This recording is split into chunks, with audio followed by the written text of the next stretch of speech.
खैबर पख्तूनख्वा के आधे अजला में जो बल्दियाती इलेक्शंस हुए हैं उन्होंने अवाम के मूड का आपको बता दिया है।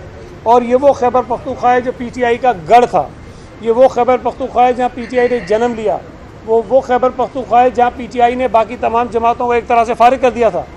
उस इलाके में अगर पीटीआई का यह हशर हो सकता है तो आप अंदाज़ा लगा लीजिए कि सूबा सिंध के बल्दियाती इलेक्शन में क्या होगा, पंजाब के बल्दियाती इलेक्शन में क्या होगा और बलूचिस्तान के बल्दियाती इलेक्शन में क्या होगा। मुझे 100% उम्मीद है कि सिंध में तो इंशाअल्लाह ताला जो थोड़ी बहुत इनको ज़बरदस्ती सीटें मिली थी उसमें भी इनका अशर बुरा नहीं, लेकिन मुझे उम्मीद है कि पंजाब में भी जिस तरह पाकिस्तान पीपल्स पार्टी का वोट बैंक बढ़ रहा है, उसकी मकबूलियत में इजाफा हो रहा है, पीपल्स पार्टी की कारकर्दगी भी अच्छी होगी और दीगर अपोजिशन जमातें भी जो हैं वो पीटीआई को बहुत टफ टाइम देंगी और उनको वहाँ से फारिग करेंगी। एक और बात कर लेता हूँ, फिर आपके सवाल ले लेंगे, बल्कि नवाज़ साहब से थोड़ी बात करा लूँगा। एक तो जो बात मैं बार बार सुनता हूँ, इसकी वजाहत बड़ी ज़रूरी है। अक्सर लोग हमारे कहते हैं नया बल्दियाती निज़ाम कबूल नहीं है सूबा सिंध में। सूबा सिंध में कोई नया बल्दियाती निज़ाम नहीं आया। बल्दियाती निज़ाम वही है जो 2013 के कानून के तहत बना था। बल्दियाती निज़ाम वही है जिस पे पिछली बल्दियाती नुमाइंदों ने अपनी मुद्दत पूरी की है। हाँ, हमने उसको बेहतर करने के लिए उसमें तरामीम ज़रूर की है, उसको इम्प्रूव किया है, उसको हमने ठीक किया है। तो ये जो लोगों को एक गुमराह करने की कोशिश, नया निज़ाम नामंजूर, बैनर भी लगा दिए, कोई नया निज़ाम नहीं है, निज़ाम पुराना ही है।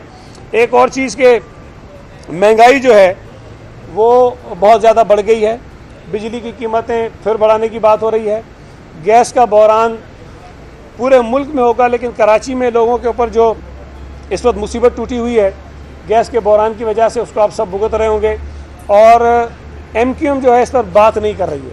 कराची की इंडस्ट्रीज़ को गैस नहीं मिल रही है, कराची की फैक्ट्रीज़ बंद हो रही हैं और एमक्यूएम उस पर बात नहीं कर रही है। पेट्रोल की कीमतें बढ़ रही हैं, बैनुल-अक़वामी मार्केट में कमी हो रही है, वफाकी हुकूमत वो कमी पाकिस्तान के शहरियों को मुंतकिल नहीं कर रही है, एमक्यूएम इस पर बोल नहीं रही है। चीनी के स्कैंडल में जितने इनके माफियाज इन्वॉल्व थे, कमीशन की रिपोर्ट आई है, लोगों के नाम उसके अंदर मौजूद है, उस पर हुकूमत कार्रवाई नहीं कर रही है, एमक्यूएम उस पर नहीं बोल रही है। गंदम के माफिया पर, गंदम के जो बहरान पैदा किया गया, जो गंदम की कीमत बढ़ी और लोगों की और हमारी और आपकी जेबों पे डाके डले, एमक्यूएम उस पर नहीं बोल रही है। यूरिया का बहरान पूरे मुल्क में पैदा होता जा रहा है। यूरिया के बहरान का मतलब है कि आपकी फसल ठीक नहीं होगी, आपकी फसल ठीक नहीं होगी तो आपकी जो फूड आइटम्स है मुल्क में वो आपको इम्पोर्ट करने पड़ेंगे, पाकिस्तान की मईशत पर मज़ीद बोझ पड़ेगा और पाकिस्तान के लोगों को महंगी अशिया मिलेंगी, लेकिन इस पर भी एमक्यूएम खामोश है। तो वो जमात जो यहाँ ठेकेदार बनी हुई है कि कराची के लोगों के हुकूक की हम बात करते हैं, हमारे दौर हुकूमत में बार बार पेट्रोल की कीमतें बढ़ने पर इस्तीफ़े देने वाले, हुकूमतें छोड़ने वाले, आज उनके मुंह से एक लफ्ज़ नहीं निकलता और वो खामोश हैं और सिर्फ इस सूबे के अंदर लोगों में नफ़रतें पैदा करने के लिए, दूरियां पैदा करने के लिए, लड़ाई करवाने के लिए अपनी साजिशों में मसरूफ़ हैं, लेकिन आवाम के इशूज़ पर जो है वो बात करने को तैयार नहीं है। मैं सिर्फ ये चाहूँगा इस मुल्क के लोगों से, खैबर पख्तूनख्वा के लोगों से, पंजाब के लोगों से और ख़ास तौर पर कराची के लोगों से कि माजी में जो कुछ गलतियाँ हुई हम सबसे, जो कुछ गलतियाँ कराची के शहरियों ने की कि गलत तरीके से किसी और लह में बहकर वोट दिए एमक्यूएम को, लिसानियत की बुनियाद पे दिए हों, किसी और बुनियाद पे दिए हों, अब आपके पास उम्मीद की किरण बिलावल भुट्टो ज़रदारी है। खैबर पख्तूनख्वा के लोगों ने पता नहीं क्या सोचकर कौन सी उम्मीदें बांधी थी, पीटीआई से उनको वोट दिया, लेकिन पंजाब के लोगों ने जिस तरह उनको वोट दिया, अब मैं समझता हूँ कि पंजाब के लोग हों, केपीके के लोग हों, कराची के लोग हों, बलूचिस्तान के लोग हों, सूबा सिंध के दीगर अजला में रहने वाले लोग हों, उनकी उम्मीद की किरण बिलावल भुट्टो ज़रदारी है। जिस तरह वो आगे चल रहे हैं, जिस तरह वो पाकिस्तान की सियासत को आगे लेके जा रहे हैं, जिस तरह वो आवाम के इशूज़ पे बात कर रहे हैं, मेरी गुजारिश होगी ख़ास तौर पर नौजवानों से कि आपको नौजवानों को सियासत में लाने की बात करके वोट लिया गया था। वो 70 साल का नौजवान जो है वो कहता है कि जो 32-33 साल का नौजवान है वो बच्चा है। तो जो शख्स नौजवानों को इलेक्शन में झूठे वादे करके वोट लेने के लिए इस्तेमाल करता हो, लेकिन अगर किसी पार्टी की लीडरशिप जवान है तो कहता है जी इसको वोट है दो। तो नौजवान आगे बढ़ें, बिलावल भुट्टो ज़रदारी का बाजू बने और पाकिस्तान के अंदर एक नई बदलती हुई सूरत हाल में अपना बेहतर मुस्तकबिल तलाश करें। मैं थोड़ी सी गुजारिश करूँगा नवाज़ साहब से बात कर लें, फिर हम सवाल करें। बिस्मिल्लाहिर्रहमानिर्रहीम। मैं गुजारिश करना चाहूँगा कि पंजाब के अंदर इस वक्त पाकिस्तान पीपल्स पार्टी का ग्राफ जिस तरह बढ़ रहा है और जिस तरह सईद भाई ने बात की है कि इंशाल्लाह ताला KPK में जिस तरह रिज़ल्ट आया है और उन्होंने KPK के लोगों ने PTI को मुस्तरद किया है, इंशाल्लाह ताला पंजाब भी PTI को मुस्तरद करेगा। आपने देखा कि जो 2-3 वहाँ पे अब ज़िमनी इलेक्शन हुए हैं, तमाम जमातों के वोट बैंक जो है वो नीचे आया है और ख़ास तौर पे PTI का 15-15, 20-20 हज़ार वोट उनका नीचे आया है, सूबाई हल्कों में भी और कौमी में भी। और सिर्फ पाकिस्तान पीपल्स पार्टी ने वहाँ पर जहाँ पर 2-3 हज़ार वोट ले रही थी, वहाँ पे 30-35-40 हज़ार वोटों तक पाकिस्तान पीपल्स पार्टी गई है इन ज़िमनी इलेक्शन में। तो इंशाल्लाह ताला हमें उम्मीद है कि आने वाले बल्दियाती इलेक्शन में पाकिस्तान पीपल्स पार्टी अपना भरपूर वहाँ पर ताकत का मुजाहरा भी करेगी और दोबारा हम पंजाब के अंदर जो हमारा खोया हुआ मकाम है, हमारे रिवाइवल होगा, हम वो इंशाल्लाह हासिल करेंगे। और एक बात मैं और गुजारिश करूँगा कि जिस तरह सईद भाई ने कहा है कि एग्रीकल्चर डिपार्टमेंट इस वक्त इतना ज़्यादा किसान परेशान है कि जब काश्त का वक्त था हमें DAP नहीं मिल सकी, उसे अगर मिली है तो 10 से 11 हज़ार रुपया फ़ी बैग, और इसी तरह यूरिया खाद वो जब अब हमें पहला पानी देना है फसल को तो उसके लिए वो अवेलेबल नहीं है।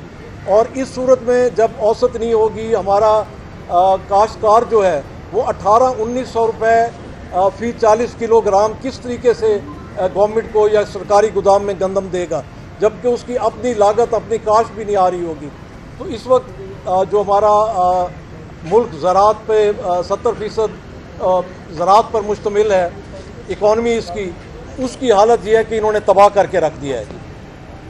थैंक यू जी। एक इसके बाद सैयद भाई ये बताएं कि जो नताज आए खैबर पख्तूनख्वा में, वहाँ उनके वजीर इतराज या तर्जुमान जो है खैबर पख्तूनख्वा, उनका ये कहना है कि हम अपनी नाअहली की वजह से नहीं बल्कि महंगाई की वजह से हार गए। तो महंगाई तो ना थी, उन्होंने बोझ किए, इससे तो ज़्यादा उनकी भयानक नतीजे आने चाहिए। तो आप समझते हैं सिर्फ महंगाई की वजह से हारे या पठानों ने करवट बदला है?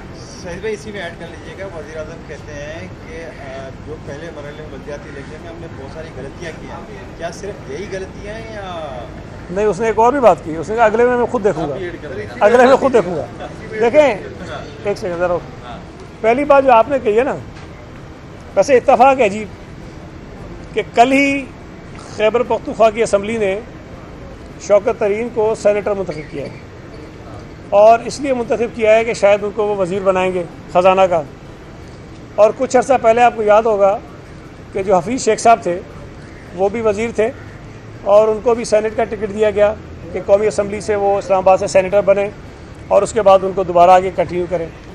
फिर जब वो हार गए तो उनको पता चला कि मुल्क में जो महंगाई हुई है उसका ज़िम्मेदार हफीज़ शेख है, तो उसको हफीज़ शेख को उन्होंने फ़ारिग कर दिया।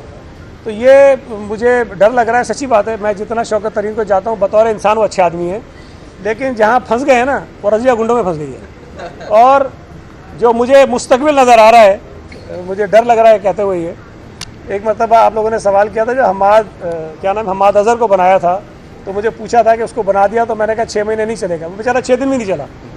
तो शौकत तरीन साहब सेनेटर तो बन गए हैं वज़ीर बनने के लिए, लेकिन मुझे डर है कि अगला जो कुर्बानी का बकरा होगा कि महंगाई किसकी वजह से हो रही है और KPK में इलेक्शन हम क्यों हार गए, चूँकि उन्होंने खुद का महंगाई की वजह से, तो उसकी जो छुरी है वो आकर शौकत तरीन के ऊपर गिरेगी और वो ना सिर्फ वजारत से जाएंगे बल्कि सेनेट से भी जाएंगे। तो ये ज़हन में रखिएगा। दूसरी बात आपने कही, अगर महंगाई की वजह से भी गए, हम तो यही कह रहे हैं ना कि बार बार ये कह रहे हैं कि भाई लोगों पे इतना जुल्म किया है आपने बिजली महंगी कर दी है, आपने गैस महंगी भी कर दी और नापैद भी कर दी है, आपने पेट्रोल महंगा किया है, आपने दवाइयाँ महंगी की हैं, आपने आटा महंगा किया है, आपने चीनी महंगी की है, आपने दालें महंगी की हैं, आपने घी महंगा। कौन सी ऐसी चीज़ है लोगों के इस्तेमाल की जिसको आपने बख्शा हो? और फिर सोने पे सुहागा आप कहते हैं ये सारे माफियाज हैं, और फिर उस पर सोने पे सुहागा उन माफियाज को कहते हैं छोड़ूंगा नहीं, और फिर उस पर सोने पे सुहागा कि उनको आप करते कुछ नहीं। तो ये लोग इतने बेवकूफ़ नहीं हैं। मैं हमेशा कहता हूँ कि लोग जब वोट के ज़रिए फ़ैसला करते हैं तो उसके पीछे कोई ना कोई रीज़निंग ज़रूर होती है। अगर पीपल्स पार्टी को सिंध में वोट मिलता है और बाई इलेक्शन में ज़्यादा मिलता है, आप कुछ कह लें, लेकिन इस पर ईमान है, तो पॉलिटिकल वर्कर के लोग जो हैं बाशऊर हैं और आपको KPK के अंदर ये नतीजा नज़र आ गया है। तो मैं ये समझता हूँ कि ये सिलसिला जो चला है KPK से, बल्कि कराची से ही चला, कैंटोनमेंट के इलेक्शंस हो, हमारे बाई इलेक्शंस हो, इनका हशर बुरा हुआ है। तो KPK से चलने वाली जो हवा है वो सिंध के बल्दियाती इलेक्शन में भी इनको एक्सपोज करेगी और पंजाब में जो बल्दियाती इलेक्शन होंगे उसमें भी इनको एक्सपोज करेगी और अगले इलेक्शन आने तक PTI की हैसियत वही होगी जो 2002 में थी और वो ख़त्म हो जाएगी। अच्छा, मेरा सवाल यह है कि जिस तरह आप बता रहे हैं कि आपने कहा था कि MKM धमकी के जरिए से आती है, अब तो उनके बड़े जराइम सामने लाए गए, क्या अब ये तय हो गया कि MKM के साथ किसी भी सतह पर आएंगे कोई मुज़ाकरात नहीं होंगे उनको, और जो नासिर शाह साहब ने कहा था उनके खिलाफ जंगी जराइम का मुकदमा चलना चाहिए, तो हुकूमत में है तो वो नासिर शाह किससे मुतालबा कर रहा है? यार जो मेरी मालूमात है जंगी जराइम पे सूबाई हुकूमत पता नहीं कर सकती है कि नहीं कर सकती है, हुकूमत तो भेजेगी, सूबाई हुकूमत शायद नहीं कर सकती है। देखिए दूसरी बात मैं कह दूँ, ये बार बार मैं कह चुका हूँ, जब MQM अपने उरूज पे थी और ये बहुत ज़्यादा चीज़ें हो रही थी और लंदन की जो ऑल पार्टीज़ कॉन्फ्रेंस हुई थी उसमें जब सारी जमातों ने कहा कि MQM से कोई मुज़ाकरात नहीं करने, तो पीपल्स पार्टी का ये मौक़िफ़ था। और उसके बाद शहीद मोहतरमा बेनज़ीर भुट्टो जब पाकिस्तान वापस आई, जब उनके काफ़िले पर हमला हुआ था कारसाज पर, उसके बाद भी MQM का एक डेलीगेशन उनसे मिलने आया, हालांकि हमारे ताल्लुकात बहुत कशीदा थे। लेकिन जो मोहतरमा का कहना था कि MQM के अंदर जो पॉलिटिकल लोग हैं, जो सियासी लोग हैं, जो सियासत करना चाहते हैं, जिनकी अप्रोच सियासी है, उनके साथ बातचीत करने में कोई हर्ज नहीं, और शायद ज़्यादा ज़रूरी है कि जो ऐसे लोग जो सियासत से हटकर किसी और तरीके से लोगों की राय बदलना चाहते हों, उनको आपने पीछे ले जाना है, धकेलना है, तो पॉलिटिकल लोगों को आप स्पेस दें। और मैं आज भी ये कहता हूँ, मैंने बार बार कहा है कि मैं अगर ये कहूँ कि MQM का वोट बिल्कुल नहीं है तो ये गलत बात है। MQM का वोट है शहरी इलाकों में, लेकिन ये अलग बात है कि उतना नहीं है जितना माजी में वो ले लेते थे। अगर किसी सियासी जमात के पास वोटर्स हैं, उनका वोट है, उनका मैंडेट है, तो मैं इस बात का कायल नहीं हूँ कि हम उसको मुस्तरद करें। हमें उस बात को एक्सेप्ट करना चाहिए, हम बातचीत करने को बिल्कुल तैयार हैं। लेकिन अगर MQM अपनी माजी की रविश को आगे बढ़ाएगी कि लोगों को लिसानी बुनियादों पर तकसीम करेगी या खौफ और दहशत की बुनियाद पर वोट लेने की कोशिश करेगी, तो ज़ाहिर है कि फिर हम उससे एग्री नहीं करते और नहीं करेंगे। बयान आया है, उसका कहना है कि KPK में जो है PTI का गिराफ बढ़ा है। उसका विचार ये है कि जो आज़ाद उम्मीदवार हैं वो हमारी हिमायत से जीत के रहे हैं। इसके बारे में यार जो पूरी दुनिया कह रही है वो किसी एक तरफ है और फवाद चौधरी जो कह रहा है वो एक तरफ है। इसका फैसला मैं लोगों पे छोड़ता हूँ। मैं सिर्फ एक चीज़ का, उन्होंने ये भी कहा कि ये सारे वोट अगर मिला लें तो हमारे ज़्यादा हैं। तो भाई जो नतीजा कहीं का भी आया, किसी एक काउंसिल का उठा के देख लीजिए आप, वो मेयर का हो, तहसील का हो, कहीं का उठा के देख लें, एक PTI है, चलें एक आज़ाद, उसके सारे आज़ाद उनके हिस्से में डाल दें, जितने भी हैं सब PTI के थे, मान लेता हूँ, उनके वोट मिला लें, JUI, peoples party, Jamaat Islami, नून लीग और MP के वोट मिला लें, आपको पता चल जाएगा। देखिए ये बेशर्मी और डटाई की इंतहा है कि ज़िल्लत आमेज़ शिकस्त हुई है। उनके जो वहाँ के वजीर हैं, जिनके हलकों में ये रिजल्ट्स आए हैं, जो हारे हैं, वो कहते हैं हम हार गए। कोई वजह बताता है, कोई बताता है, ये डटाई साथ कहता है हमारा वोट बढ़ गया। तो इस पागलपन का कोई इलाज हमारे पास नहीं है। एक सेकंड, 2018 में जिस तरह से PTI फैज़याब हुई थी, अभी पूरा फैज़ ही शावर में था, लेकिन फिर भी फैज़याब नहीं हो सके, क्या हवा को उल्टी चलिए? देखिए मैं एक बात बार बार कहता हूँ कि जिस तरह 2018 में ये हुआ था ना, उस तरह का काम रोज़ाना नहीं हो सकता है। और इदारों को भी अपनी इज़्ज़त, अपना वक़ार, अपना जो इमेज होता है उसको कायम रखना भी ज़रूरी होता है। तो ये ज़ाहिर है कहीं ना कहीं ज़रूर एहसास इस बात का होगा कि 2018 में जो कुछ हुआ, जिस तरह PTI को कराची से और बाकी जगहों से जितवाया गया, अगर उस चीज़ को हम कंटिन्यू करते हैं तो शायद पाकिस्तान की आवाम और दुनिया उसको तस्लीम नहीं करेगी। तो मेरा ये ख्याल है कि जो कोशिशें हुई हैं इलेक्शन से पहले वो आपके सामने हैं। यार वज़ीर खुल के जाके जलसों में करते रहे तकरीरें, मुझे बताएं ना, ऐसा कोड ऑफ कंडक्ट तो कुछ और कहता है। हम तो योम तासीस के जलसे में गए थे, तकरीर भी मैंने कोई नहीं की, मुझे नोटिस आ गया, 50,000 जुर्माना भी हो गया। वो दादागिरी के साथ तकरीरें भी कर रहे हैं, पैसों की लालच भी दे रहे हैं, धमकियाँ भी दे रहे हैं, करते रहे। तो ये आसानियाँ जो हैं वो PTI के लोगों के लिए थी। लेकिन मैं ये समझता हूँ कि जो जिस तरफ आपका इशारा है, बदकिस्मती से PTI ने माजी में वो बहुत सारे सहारे इस्तेमाल किए हैं। इस मरतबा भी शायद इलेक्शन से पहले उनको छूट थी, लेकिन इलेक्शन के दिन वो करना किसी के बस की बात नहीं थी कि ज़मीन को आसमान और आसमान को ज़मीन कर दें, 1 को 20 और 20 को 1 कर दें, मुमकिन नहीं था। ये बता दीजिएगा भाई, 1 महीने पहले मैंने आपसे सवाल पूछा था कि इख्बारात में जाली इश्तिहार छपा है, इख्बारात में उस इख्बार के खिलाफ आपने क्या कार्रवाई की? बंदे ने इख्तियार दिया, लोगों से पैसे लिए, 150 लोगों से वो गिराज कर गया।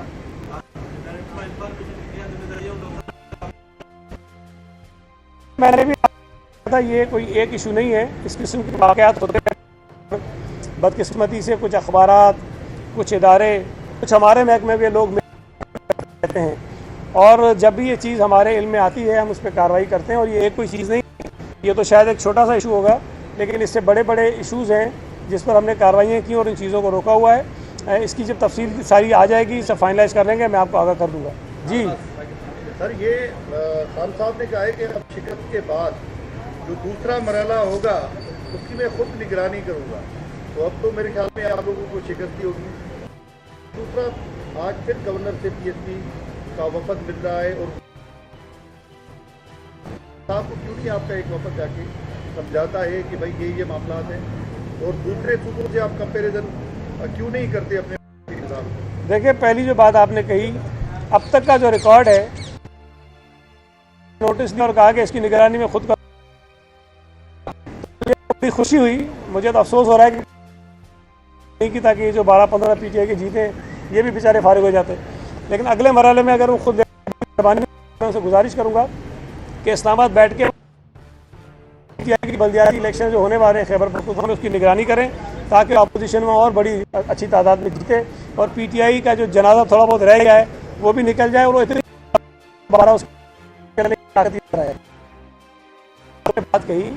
देखिए, गवर्नर साहब का जो आईनी तौर पर रोल है वो ये नहीं है जो वो कर रहे हैं। उनका कि वो इस किस्म के पॉलिटिकल स्टेटमेंट दें, उनका ये काम नहीं है कि अपोजिशन के लोगों से मिलकर माइंड बनाएं, बनाने के बाद हमारी किसी भी कानून साजी के ऊपर एतराज़ात करें। मैं ये समझता हूँ कि गवर्नर साहब अपने कॉन्स्टिट्यूशनल मैंडेट से जो है वो शायद उसको आगे पीछे कहीं कर रहे हैं, और ये मुनासिब बात नहीं है। बाकी जो इख्तियारात की बात है, लोग उनसे मिलते हैं, उनसे बात करते रहे। गवर्नर साहब अपना चपरासी भी ट्रांसफ़र नहीं कर सकते कानून के मुताबिक, तो ना, तो ठीक है, एक आईनी ओहदा है। मैं बार बार कहता हूँ, वो जो काम करते हैं ना, दोस्तों यारों को बुलाते हैं, चाय पीते हैं, खाना खाते हैं, गपशप लगाते हैं, वही काम ठीक है, वही करते रहें। बाकी गवर्नर साहब कहते रहें, उससे हमें कोई फ़र्क नहीं पड़ता। लेकिन यह है कि जिस तरह से वो कर रहे हैं, वो अपने आप को एक्सपोज कर रहे हैं, और अपना जो एक आईनी ओहदा है उसके साथ साथ ज्यादती कर रहे हैं। सर, काशी है कि अभी आपने कहा कि वो अपनी आईनी जो रूल है उससे तजावज़ कर रहे हैं, तो क्या सिंध गवर्नर के आईनी रूल से तजावज़ करने के हवाले से कोई आईनी रास्ता है जो आप क्या करेंगे गवर्नर के हवाले से? मैंने एक और बात आखिर में कही कि ये सारी चीज़ें करके वो अपने आप को एक्सपोज कर रहे हैं, तो मुझे तो हमेशा खुशी होती है जब मेरा मुखालिफ कोई ऐसी चीज़ें करे जिससे उसका अपना किरदार सामने आए और वो एक्सपोज हो। तो मुझे तो खुशी है, गवर्नर साहब और बयान दें, और अपोजिशन से मिलें, और उनके कहने पे फैसले करें, बहुत अच्छी बात है। लेकिन दुनिया देख रही है कि सिंध का जो गवर्नर है वो अपने जो आईनी उसका रोल है उससे वो इनराफ कर रहा है। Thank you. दूसरा सवाल कर रहे हैं, कुछ भी नहीं कर सकते, गवर्नर को जो पैसे सिंध हुकूमत देती है वो तो नहीं, मैं नहीं समझता। वो एक आईनी पोजीशन है, आईनी ओहदा है, और ठीक है, वो चाय पानी का खर्चा उनको जाना चाहिए। Thank you ji. YouTube पर Googly TV देखने के लिए youtube.com की सर्च बार में Googly TV टाइप करें। Googly TV के पेज पर सुर्ख रंग के सब्सक्रिप्शन वाले बटन पर क्लिक करना ना भूलिए। YouTube पर अपलोड होने वाली वीडियो से बाखबर रहने के लिए बेल आइकॉन पर क्लिक कीजिए। आपको हर नई आने वाली वीडियो के बारे में नोटिफिकेशन मौसूल हो जाएगा।